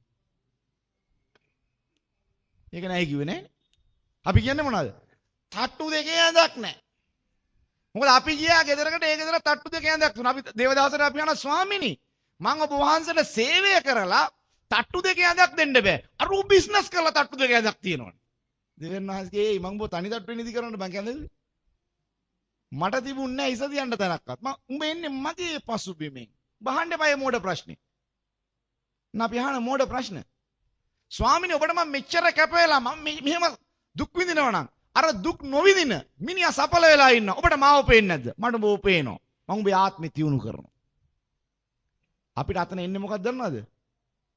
රහසිගත කවරෙන් වහපු සුද්ධ හිස්තනක් ය. මොකද්ද? ඊර්ෂ්‍යාව. නෑ නම් කියන්න එපා. නෑනම තමයි මතක් වෙන්නේ වුණාම කියලා. ඕක තමයි අවංක දේ. සියුම් ඊර්ෂ්‍යාවක් හට ගන්නවා. අපිට නොතේරි. ඊර්ෂ්‍යාව ප්‍රේමයට අඩංගු කොටසක් නෙමෙයි.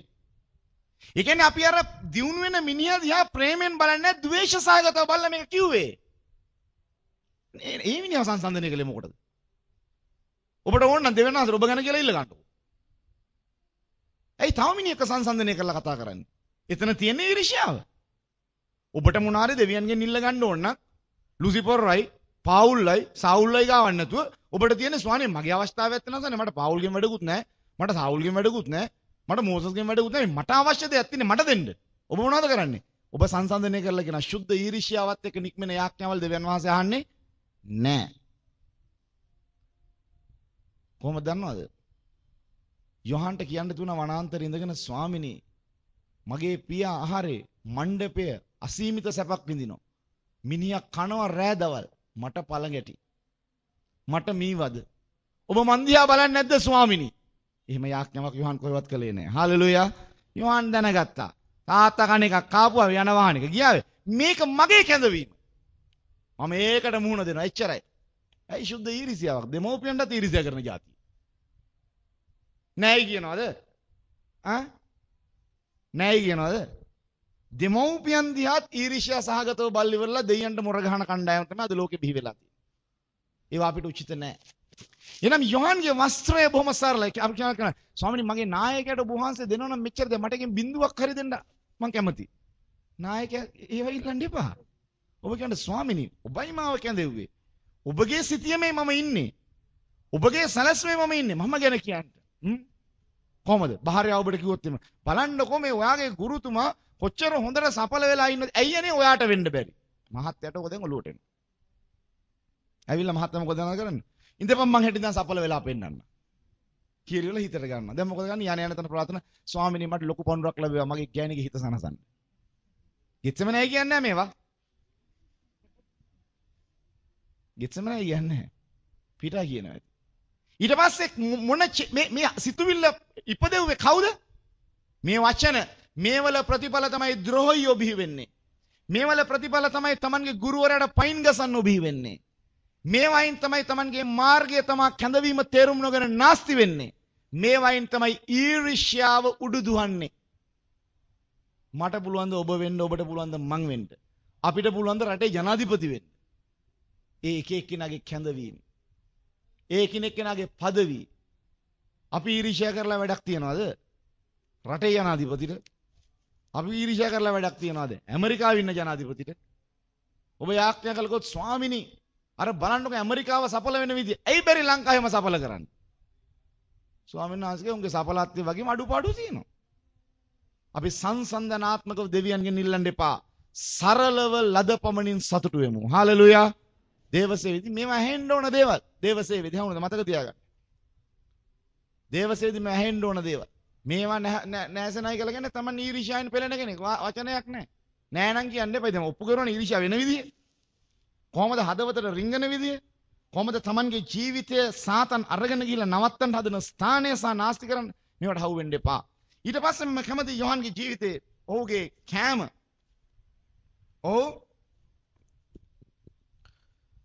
ඔහු පළඟැටියන්ද වනමීද කෑවේය. පළඟැටියන්ද වනමීද ඔහු කෑවා. ඒක ලෙවි කතාව පොතේ කියනවා 11 වෙනි පරිච්ඡේදයේ 22 වෙනි වචනේ. ලෙවි 11:22.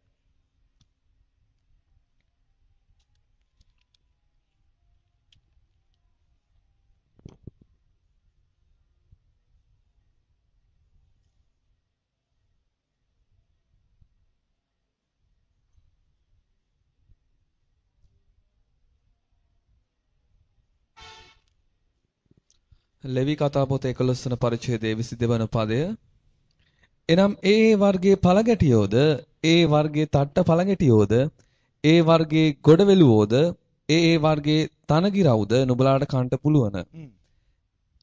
දැන් මේ ලෙවි කතාව පොතේ මේ ලෙවි වරුන්ගේ තිබෙනා වූ ස්වභාවයේදී ඔවුන්ට තිබුණු සරල නැත්තම් අර මේ පැණිත් එක්ක තවරාගෙන අපි තුම සෝස් වෙනුවට කියලා සෝස් ගන්න විදියක් නැහැ මේ වදට පැණි අරගෙන කෑවා. අපේ කට්ටිය කියන්නේ නෑ ෆ්‍රෙන්ච් ෆ්‍රයිස් එක සෝස් එකක් තියෙන්න ඕන. මට බයක් හිතෙන එක වෙලාවකට සීනි සෝසුයි කයිද කියලා. මේ යන විදියට. එහෙම බැරි කම මොකද මේසෙට තිබ්බම මේකම කන්න හිතෙන්නේ. මේක තමයි අපේ ජීවිතේ සමහරක් ඇබ්බැහි වීම. සමහරක් ඇබ්බැහි වීම. කී දෙනෙක් ගෙදර කෑම වලට කෑ ගහනවද? මම බොරු කියන නම් ආලා බලන්න ජීවිතේ කෑම දුන්නත් නොදුන්නත් මම ජීවිතේ කෑ ගහලා දෙනවද කියලා. මම හිතනවා දෙවියන් වහන්සේගේ සැපයීම කියලා එච්චරයි. ආලා බලන්න දේවස්ථානේ ඉන්න කම්ම දැක්කත් මම කෑම ටිකට වචනයක් කියලා දෙනවද කියලා. දුන්නද ලෝදිය හරි බිව්ව තමයි යාක්‍යා කරලා. ප්‍රතිපත්තිය. කම්ම දැක්කත් මම අහන්න යන්නේ නැහැ. අද මොනවද කියන්නේ? අපෝ මේ පල්ලියේ නොමිලේ අපි දෙනවා කෑම. මොනවටද? සහෝදරත්වය. අඩි මේක කාලත් බැන බැන යනවනේ.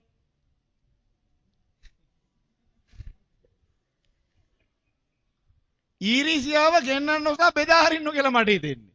නිකන් හම්බුනාම මිරිසා පාර නම් ඔටු ටික හුර ගන්නවා නා. මේ නිකන් හම්බෙච්ච කෑම ටික කාලා බැන බැන යන්න නැතුව දෙවියන්ට ස්තුති කළා. ඒක ලුණු වැඩි නම් හරි කමන්නේ ස්වාමිනේ. මුගේ කට ලුණු රස දෙනේවා ඊළඟ පාර ලුණු නොදමන්න. කියලා ප්‍රාර්ථනා කරනවා මිස මේකට බැන බැන යන જાතියක් ඉන්නවනේ. ඉතින් මේ මිනිසුන්ට එදිනෙදා වේල දෙවියෝ දෙන එක හාස්කම්. ඕගොල්ලෝ නෙමෙයි වෙන කට්ටිය. බලන්නකො මේ මනුස්ස ජීවිතවල මේ මම කිව්වේ හැකියාව තියෙන හැදියාව නෑ. මට දෙවියන්වහන්සේ පුදුම තේමා දෙකක් දුන්නේ. ඊරා යාඥා කරද්දී. හැකියාව තියෙන හැදියාව නෑ. ඇයි අපි මේකට බනින්නේ? මේ මිනිස්සුන්ට පුළුවන් විදියට දෙන්න ඇත්තේ. එදා දවසේ ඔවුන්ගේ ශක්තිය එච්චරයි. ඕන කරලා කෙනෙක් මං හිතන්නේ තරහකට ලුණු ටික වැඩිපුර දාලා දෙක මනුස්සගේ දිවේ රහ නැතුව ඇති. නැත්නම් වැරදීමකින් සමහරක් විට වෑංජනේ වරදින්න ඇති. කවුරුත් ඕන කරලා බත් එක බෙරි කරලා කන්න දීලා බැනුම් අහගන්න කැමති නැහැ. අපි උරු වෙන්න ඕන. අනේ මේ මනුස්සයා දුන්නු දෙයට බොහොම ස්තුතියි ස්වාමිනී. ආමෙන් කියලා කන්ට. යේසුස් වහන්සේ ගෝලෙින්න පිටත් කරලා රොටි හදලා ඉවරලා මුද්‍රික පාන ගේන්නක උන්වහන්සේ චෙක් කර බැලුවේ නැහැ. ආශිර්වාද කළා මේක බෙදාගෙන කණ්ඩයි කියලා. අද මේ දේවදාසයන්ගේ කටවල් වලින් ඇහෙන්නේ මේවා. දේවදාසයෝම මෙහෙම කියනවා නම් සාමාන්‍ය වචන නැති ඇදිලිවන්තයෝ කොහොම කියනව ඇද්ද? යකඩ මළු වලත් මෙච්චර ගුල්ලෝ නම් පම්මලු වල කොහොම ඉඳීද? මේවා වෙන්න බෑ අපේ ක්‍රිස්තියානි ජීවිතයේ තිබෙනා වූ මේ චරිතය. එහෙම තියෙන්න බෑ. දැන් සමහරක් සභාවන් වලට ගියාම වතුරක් නැහැ. අපිට බයින්න පුළුවන්ද? බෑ. කඩයක් ළඟ තියනවා නම් අනේ රුපියල් 10 දීලා ප්ලේන් ටිකක් ගාලි වල යාඥා කරලා ස්තුති කරලා එන්න. අපි මොනවද කියලා කියන්නේ? පල්ලියට යන කණ්ඩ ටිකක්ද? සමහරක් සභා තියෙනවා. අනේ ගියාම කණ්ඩ බොන්න දෙනවා. ඒ නිසා ඒ සභාව හොඳයි ආගන්තුක සත්කාරයෙන්. නමුත් අර සභාව නරකයි කියන්න අපිට බෑ. අපි මොනවද කියලා එන්නේ? කණ්ඩ ටික දීපු හින්දා අරක හොඳයි, කණ්ඩ නොදුන් හින්දා අරක නරකයි. දෙකම දැන් බැනලා එන්නේ කාටද? යේසුස් වහන්සේගේ ශරීරයට. දේවදාසයෝ මේවා කරන්නේ නැහැ මං හිතන්නේ. වෙන අය කරනවා ඇති. දේව සේවයේදී මේකද කොටස. දැන් අපි මෙහෙම හැදෙන්න බෑ අපිට. එහෙම බැලුවොත් එහෙම අපි මන් දන්නවා ගෙත්සෙමනේ හොඳට කන්න දෙන සභා කීපයක් තියෙනවා. වරද්දන්න නැතුව ගියාකි. දවස් 30ට සභා 30 දාගෙන. කාලා බීලා හෙන්න. එහෙම වෙන්න බෑ. එහෙම වෙන්න බෑ කීයටවත්. සමහරක් අය කියන මේ පැත්තේ මාළු වෙයි වැයලා තියෙනවා. ආසාවට මාළුවෙක් දෙන්නේ නැහැ කියලා. ඉතින් දෙයියනේ අපි ඕවා බලාපොරොත්තු සේවයට යන්නේ. අපිට මේවා බලාපොරොත්තු වෙන්න බෑ. මේවා බලාපොරොත්තුව ගිහිල්ලා ඔබ නොදුන්නාම මොනවද කියන්නේ? ඒ මිනිස්සෙන්ට එක්කෝ යාඥා කරන්න දීමේ හදවත ඇති වෙන්නයි කියලා. නැත්නම් ඔවුන්ට ඇති වෙන්න ඕන සැපයීමක් අපිට දෙන්න. යේසුස් වහන්සේත් බැන්නද පේදුරු ළඟ මාළු නැහැ කියද්දි? එහෙම කියනනේ බයිබලේ තියෙන තැන. මාළු ඉල්ලුව නේද කණ්ඩ?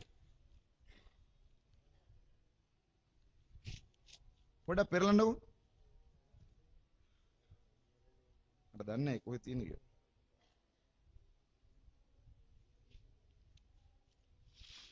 පෙරලගත්තු කෙනෙක් කන්නේ කියන්නෝ.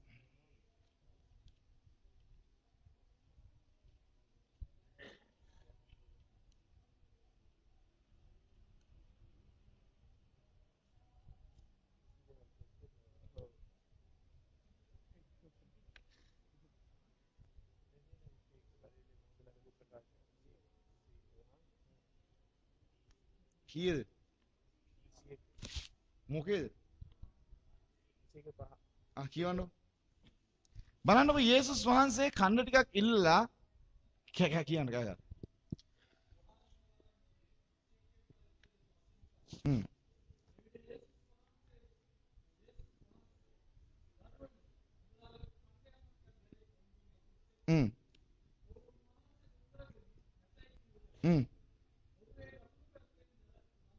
හරි. දැන් යේසුස් වහන්සේ මොකද්ද කිව්වේ?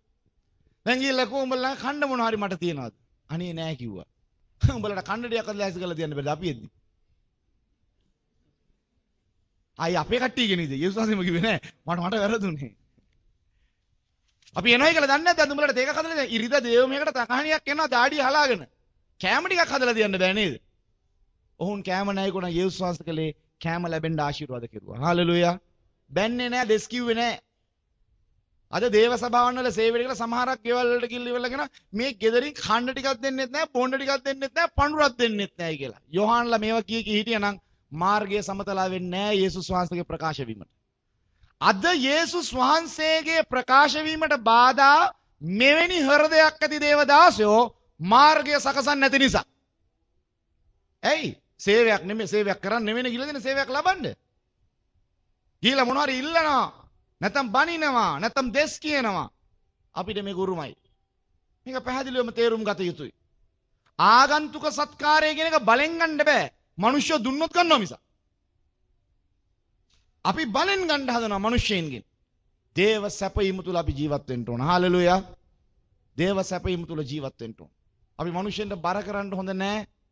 මේ දෙයට කියලා. කවමදාකවත් අවශ්‍ය නැහැ. දෙවියන් වහන්සේ දෙන ලෙස අපි නඩත්තු වෙන්න ඕන. අපි නැවතෙමු බලන්න මේ යේසුස් වහන්සේ ගෝලයින්ට කළ ආශිර්වාදය වගේ කෑම ටිකට බීම ටිකට මිනිසුන්ට දෙස්පෙවරි මහා දොස් කිවීම කියන්න එපා. සමහරක් විට මං අහලා තියෙනවා. මගේ කනට රං ඇහිලා නැහැ කෙලින්ම. වෙන පාලකවරු අතරේ කතා වෙන දේවල් මගේ කනටත් ඔය සමහරක් අය තුලින් එනවා. ඕන් කතා වෙනවලු. අර ගෙදරට ගියා වතුරත් නැහැ කැඳත් නැහැ. ඒ මිනිසුන්ට නැතුව ඇති. ඒ මිනිසුන්ට නැතුව ඇති. ඉතින් ගෙදර වතුරයි කැඳයි. තිබුණයි කියලා අපිට දෙන්නමයි කියලා න්‍යායකුත් නැහැ. ඒක හොඳට තේරුම් ගන්න. දේව සේවයේදී ඒ ගෙදර ඛණ්ඩ වී බුසලක්ම හදලා ඉවරලා හාල් කරලා උයලා තිබුණත් අපිට අනිවාර්යයෙන්ම ටැක්ස් එකක් ගෙවනවා වගේ ගෙදරින් ඛණ්ඩ දෙන්න ඕනයි කියලා න්‍යායක් නැහැ. ඒ මනුස්සය නොදුන්නොත් hina වෙලා ඕන බයිබලයේ කියේ මොකද්ද? යමක් උඹලට දුන්නොත් පිළිගන්න නැත්නම් එන්න. දැන් අපි න්‍යායක් හදාගෙන සභාවේ. මේක සමහරක් වැඩිමාලොත් හදලා දෙන ඇදහිලිවන්තයින්ට. කොහොමද දන්නවද? පාස්ටර් කෙනෙක් ආවොත් අනිවාර්යයෙන්ම සලකන්න. හොඳයි සලකන එක නැතුව නෙමෙයි. හැබැයි සලකන්න බල කරන්න එපා. බලහත්කාරකමෙන් සැලකිල්ලක් ගන්න දේවසේවයේදී අපිට බෑ. කණ්ඩ ලැබුණොත් කෑව නැත්තම් නිකන් හිටියා. මේවා ජීවිතේ හුරු වෙන්න. හැබැයි හිතෙන් අපි නොකයන මූණ රළු කරන් හිතෙන් බැන අරුන් දුන්නේ මේක දැන් ඒ ගෙදරට ශාප කරගෙන જાතියක්. දැන් හයි කවුරු හරි කෙනෙක් උඹට තකාණියක් මෙහෙ එන්න කිව්වේ කවුද? අපේ කට්ටිය තකාණියක් ගෙවල් හොයාගෙන විසිරින් යනවා. ගිහලා සතයක්වත් නොදුන්නා බැන සතයක්වත් දුන්නේ නැහැ කියලා. කවුද එන්නේ කිව්වේ? ඔබට ඒ ගෙදරට විසිරින් යන්නයි කිව්වේ කවුද? මගේ ප්‍රශ්නය දැන් ඔය තකාණියක් මෙහෙ ඉඳන් යනවා තූතුකුඩියට. විසිරින්. ඔබට විසිරින් යන්න කිව්වේ කවුද? ඔබ කාගේ සේවකයාද? ඇහුන්නේ නැහැ. දෙවියන් වහන්සේගේ සේවකයා. ඒතර ඔබට යන්නයි කියන්නේ කවුද? ඊතකොට ගෙදර මිනිහා කන්න දුන්නේ නැහැ කියලා බයින්න ඕනේ දෙයියන්ටද අර මිනිහටද? කායින්ගේ જાති කට්ටියනේ. එහෙනම් එන ගමන් දෙයියන්ට බැන එන්න. දෙයියෝ අපිට යන්නයි කිව්වා. නිකන් අතර දෙයියෝ කන්න දුන්නේ නැහැ. ඊතකොට දෙයියෝ කන්න දෙයි. අතරමඟදී. අපි දන්නේ නැහැ අපි යන්නේ කවුරු කියන නිසාද? අපේ කියමන වලට අපි ගියොත් තමයි අපිට සැපීමක් නැත්තේ. හැබැයි මට දැන් සාක්ෂි බෙදා ගන්න වෙලාවක් නැහැ. දෙවියන් වහන්සේට සපයන්ට ඕන නම් උන්වහන්සේ සපයන අන්දම උන්වහන්සේ දන්නවා. හාලෙලූයා. ඒවා බිය වෙන්න ඕන දේවල්. ඒකට අපේ දේව සේවයේදී අපි එහෙම දොස් පවරලා මිනිසුන්ට දෙස් තියලා කෑම අපේ චරිතය වෙනස් වෙන්න ඕන. කෑම බීම වලට අපි අඬන එක නවතින්න ඕන. ලද පමණින් සතුටු වෙන්න ඕන. ඇයි බැරි? දැන් අපි ගිය අන්තිම සිකුරාදා රෑ කණ්ඩ නැහැ. ඊට පස්සේ පාන්දර ගියා මෙහෙට. ඊල් ඉවරලා එහෙන් දවල්ට අපිට දුන්නා කණ්ඩ. කාලේ ඉවරලා ආවා. එද්දියා ඥාන කතා දෙයක් කියව ඥාන කතා දෙක තමයි පහුවෙන දවල්වල බලපනකම්. ඥානෙ පැදී කියලා හිතුවා. අපිට සරල වෙන්න බැරි වැඩක් නැහැ. අපි දේව මේකට ඇවිල්ලි ඉවරලා දැන් මට සීදුවෙන් හම්බ වෙනවා ඉරිදා උදේට කෑම. මෙහෙන් නෙමෙයි. අර සිස්ටර් කෙනෙක් මට ගෙනත් දෙනවා. මම කාටවත් මයික් එකෙන් කිව්වද මට කන්න නැහැ කන්න ගෙනත් දෙන්න දැකලම ගෙනත් දුන්නා. ඒ ගෙදර මං ඉන්නේ නැහැ පාන්දර එනවනේ. දෙවියන් වහන්සේ සපයන්න ඕන නම් හාලෙලූයා. හැබැයි ඔබ මොකද කරන්නේ? කාගේ හරි කනකට දැනගන්න සලස්වනවා පළුවෙන්ට බැනලා. මෙතන උදේ ඉඳන් ආවට වතුර ටිකක්වත් නැහැ නේද? අර මිනිස්සු ඊට පස්සේ අපිට කෝල් කරලා කියනවා අයියෝ ඔයා මේ උරචක්කල මාලයක් නෙවලා තියෙන්නේ. මියාව කරුණා කරලා ගන්න ඔහෙට. දැන් අවුරුද්දේ මැද සේවා මාරුවීම් කරන්න බැරුව ගියත් වෙනවා. ඇයි හේතුව? මිනිසුන්ට වද නොදෙන දේවදාසෙක් වෙන්න ඕන. හාලෙලූයා. මේක දෙයියන්ටත් වද දෙනවා මිනිසුන්ටත් වද දෙනවා. අපේ සේවය මෙහෙම ගොඩ නැගෙන්න බෑ. හාලෙලූයා. සේවය වෙනස් විය යුතුමයි. සේවය වෙනස් විය යුතුමයි අපේ මෙවැනි චරිතවල ඉඳලා සේවය කළොත්. ඒ නිසා කවමදාකවත් මම ඉතිහාසෙ ඉඳලා මේ වගේ හඬවල් කුඩා කාලේ ඉඳන් අහලා තියෙනවා. මට මතකයි එක දවසක දේවදාසෙක් පාන්දර වෙලාවක ආපි අම්මා ඉස්කෝලේ යන කාලේ මේ වම්බටුද බණ්ඩක් අද මන් දන්නේ පිඟානක් අරන් ආවනේ අපේ ගෙදර. බයිබල් ඉස්කෝලේ කන්න දෙන්නේ මේකයි කියලා. මම එදා හිතාගත්තා මම ඒකට මට තේරුමක් නැහැ. රජ පිස්සෙක් කියලා. ඇත්තනම් මම හිතාගත්තේ එහෙමයි. මම හිතාගත්ත විදිය. බොරු නෙමෙයි. මං කව මනුස්ස මොනවා කන්න දුන්නත් මේක අරන් එනවාද මේ මෙතනට පෙන්නන්න. දීපු එක්කාල අද නැහැ. ඔවුන්ට තිබුණේ මම දකින්නේ හැදෙන චේතනාව නෙමේ කන චේතනාව කියලා මට හිතුනේ. මන් දන්නේ මං හරිද වැරදිද කියලා මට හිතුනේ එහෙමයි. මේව අපිට කරන්න අයිති නෑ. එහෙම නැතිනම් සභාවන් වලින් අපේ සේවාවන් වලදී දෙවියන් වහන්සේට සේවය කරන කල්ලි සිද්ධ වෙන දේවල් දිහා බලපුවාම ඒවට ඇනුම් පද කී ඉන්න ගියොත් සහ තියෙන දුර්වලකම් අල්ලාල්ල ඉන්න ගියොත් එහෙම මං හිතන්නේ අවුරුදු 25කට 30කටවත් මේවා වෛරයන් කියන ඒවා සංසිඳව ගන්න පුළුවන් වෙයි කියලා. ඒවා කරන්න බෑ අපිට. අපි ඔය කැඳවුවේ දෙවියන් වහන්සේ. හාලෙලූයා. ඊළඟ දේ තමයි අන්තිම වශයෙන් මම කතා කරන්නේ මාක් සුභාරංචියේ මේ කොටස බලන්න. 7 වන පදයේ සිට ඔහු දේශනා කරමින් මට වඩා බලවත් කෙනෙක් මට පසු වෙනසේක. මොන තරම් යටහත් කමක්ද ඒ වගේ වචනයක් පාවිච්චි කරන්න. ඔබට කියන්න පුළුවන්ද ඔබ තමයි අනර්ගම දේශකයා කියලා හිතන්නකො ඔබේ සේවය කරන ස්ථානේ. ඔබට පසු ඔබගේ ගෝලයා මෙහෙවන්ට එනවා. ඔබට පුළුවන් මේ ප්‍රාර්ථනාව කරලා කියන්න මට වඩා හොඳ දෙයක් මොහු දැන් කරන්නයි යන්නේ. ඔබ ලෑස්ති වෙන්න බාර ගන්න. එහෙම කියන්නේ නැහනේ. ආරුව පහතට දාලා තලලා පොඩි කරලා හිතෙත් කියන මට වඩා දෙයක් මෙතන කරයිද නැහැ මට ඔලූස ගන්න බැරුව යනවා. ඔන්න එන සිතුවිල්ල.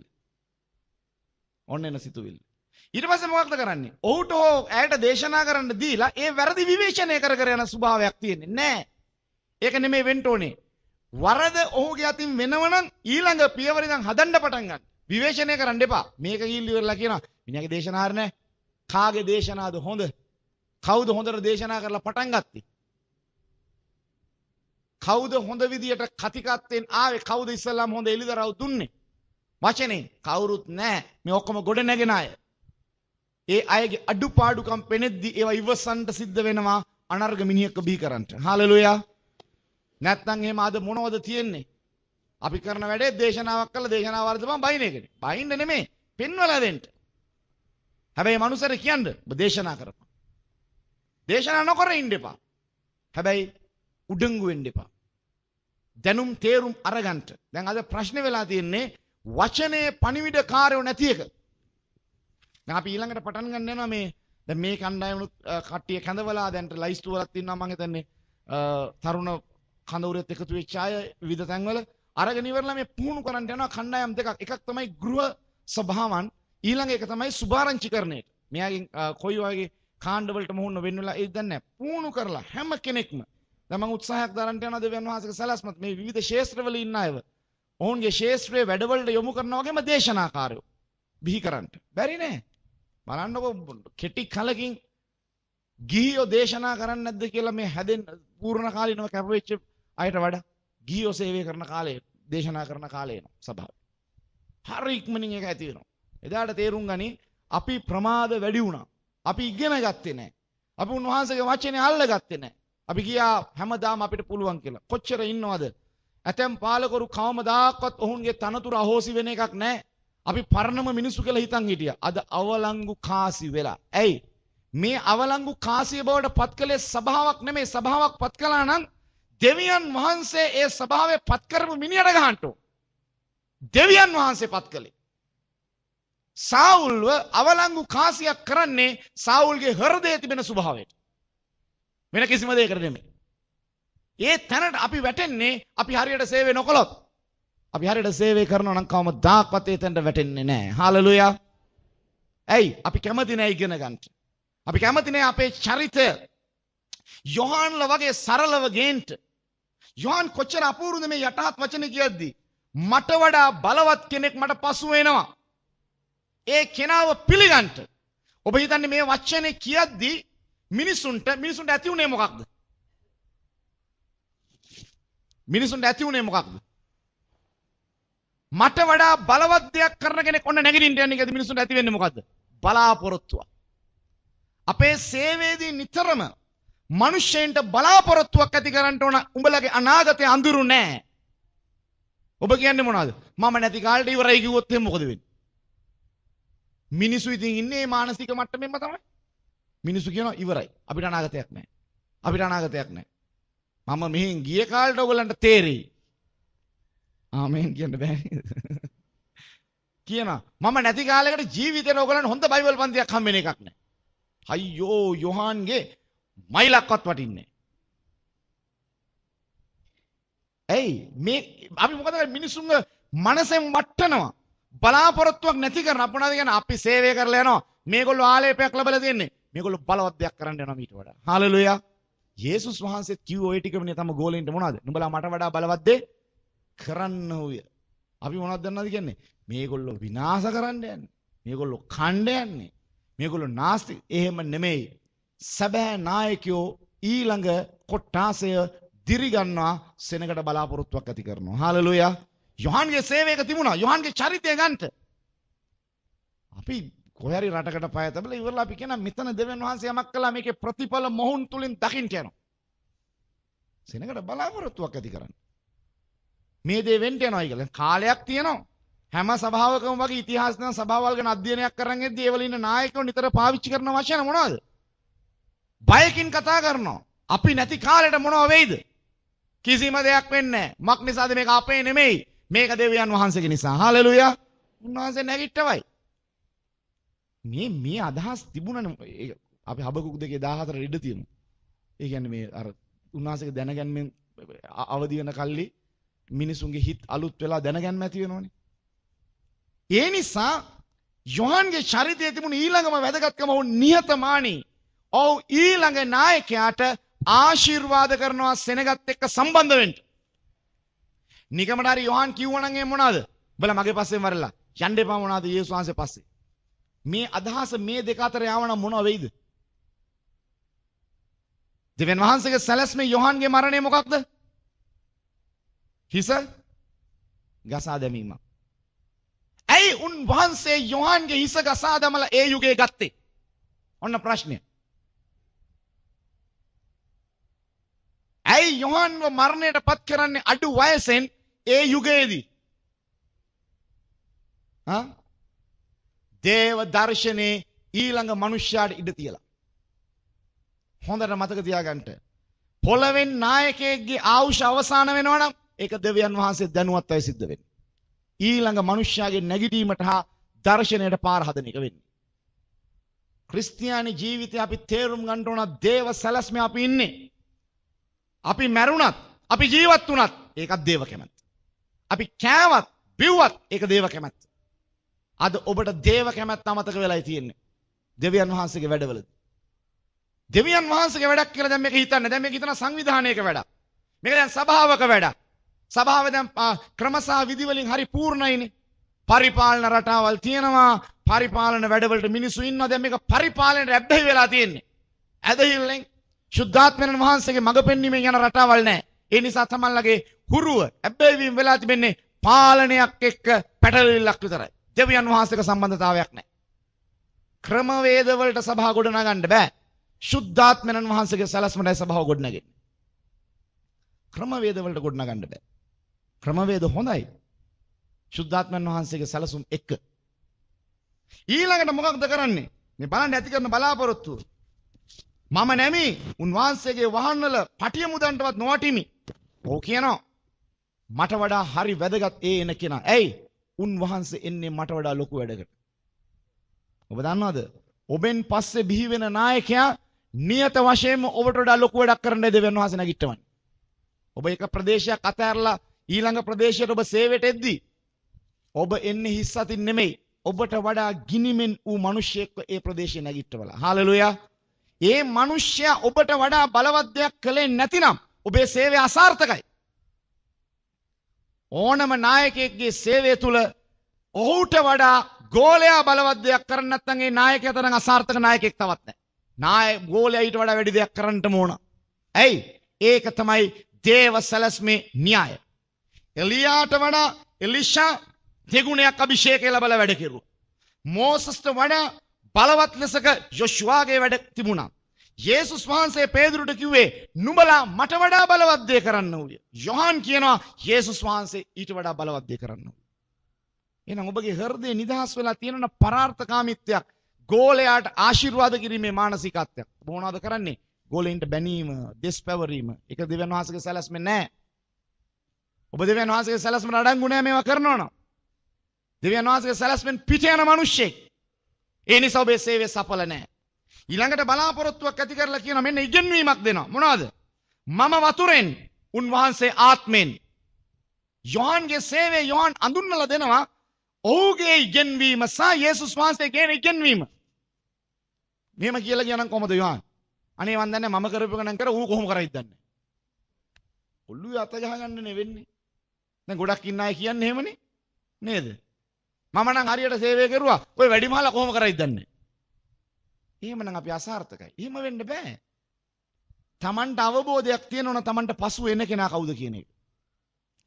තමන්ට ඉදිරියෙන් යන කෙනාවත් තේරුම් ගැනීම පසුපසෙන් යන කෙනාගේ වගකීම. ඉදිරියෙන් යන කෙනාට පසුව එන මිනිස්යාව තේරුම් ගන්න ඕන ඒ මිනිසයා. තේරුම් අරගෙන දෙන්නට දෙන්න හඳුන්වා දීම හරියට කළේ නැත්නම් සභාවක් ඇතුලේ අච්චාරුවක් වෙන්නේ. ඊට පස්සේ මිනිසු දෙකට බෙදෙනවා. මිනිසු දෙකට බෙදලා කියන අරයට එක දර්ශනයක් මෙයාට එක දර්ශනයක් කියලා. මේවා දුර්වල දේවදාසයෝ මනසට දාගත්තාම ඔවුන් අතරත් බෙදීමක් ඇති වෙනවා. ඒයින් වෙන්නේ ඔවුන්ගේ සේවයත් අසාර්ථක වෙනවා. පැහැදිලිවම වෙන්නේ මේකයි. ඒ නිසා ගෝලයින් ගැන අගුණ කතා කිරීම නායකින්ට සුදුසු නැහැ. ඔවුන් හොඳ නායකයෝ නෙමෙයි එහෙමනම්. යොහන් කතා කරනවා ධනාත්මකව යේසුස් වහන්සේගේ දර්ශනය ගැන කොටසකුත් පෙන්නනවා. මම කලේ මේ ටික මොහු කරන්නේ මේ ටික. මම කියන්නේ ගිය ටිකේ කිව්වේ ජාතික වශයෙන් දර්ශනයක් ඉපිලියන වෙලාවේ අත දාන්න ඉන්න බයි කියලා. මං කිය මට වැරදුනොත් ගහන්න. නැත්තම් තමන්ලා කන්න ඕන. ඔප්පු කළා. මේක දෙවියන් වහන්සේගේ සැලැස්ම. එන සමහරක් ඉන්නවා හොට් පෙට්‍රල් පේදුරුලා. නමුත් ඒගොල්ලෝ තේරුම් ගන්න ඕන. මේ මම ආත්මයෙන් බැලූ කොටසක් නෙමෙයි මේ. මම මේ මාංශයෙන් බැලූ කොටසක්. ඇයි? දර්ශනයේ දිගෑරී තියෙන මිනිස්යාගේද ගොඩ දෙනෙක් කිව්වා මේකේ ක්‍රම වෙනස් වෙන්න යනවා කියලා. කරයි මේන් කියලා. අපි වනාන්තරයකට බැස්සොත් එහෙම වනාන්තරය අපි වෙනස් කරනවා මිසක් වනාන්තරයට බෑ අපි වෙනස් කරන්න. අපේ ස්ථීර ප්‍රතිපත්ති ඒවා. තමන්ලට තිබෙන්නේ විවස්ථාගත වෙච්ච ඇදහිල්ලක් නැති දේව සේවා ක්‍රමවේදයක් නම් ශුද්ධාත්මයන් වහන්සේට ක්‍රියාවක් නැහැ ස්වභාවයි. ශුද්ධාත්මයන් වහන්සේට ක්‍රියාවක් නැහැ. කෝ දීමන මොනවද උනේ? කෝ අලුත් උනාද? මොනවද දැක්කේ? මොනවද දැක්ක දර්ශනේ? හැමතිස්සම කනස්සල්ලෙන් හැමතිස්සම බෙලහින කමින් අන් අය ගැන අගුණ කතා කරනවා. අන් අය ගැන විවේචනය කරනවා. සුළු දෙයදිත් මොනවද සැලෙනවා. මේවා ශුද්ධාත්මයන් වහන්සේ ක්‍රියාවක් නෙමෙයි. අපිට ඕ අධ්‍යා බල්ලා ධෛර්ය වෙන්න නෙමෙයි අපි ඉන්නේ. අපි ඉන්නේ කැපවීමෙන් ශුද්ධාත්මයන් වහන්සේගේ වැඩේ කරන්න. හාලෙලූයා. ඒ කොටස කරන්ට යොහන්ගේ චරිතය යේසුස් වහන්සේගේ බැඳුණු ආකාරය සිහි කරලා අපි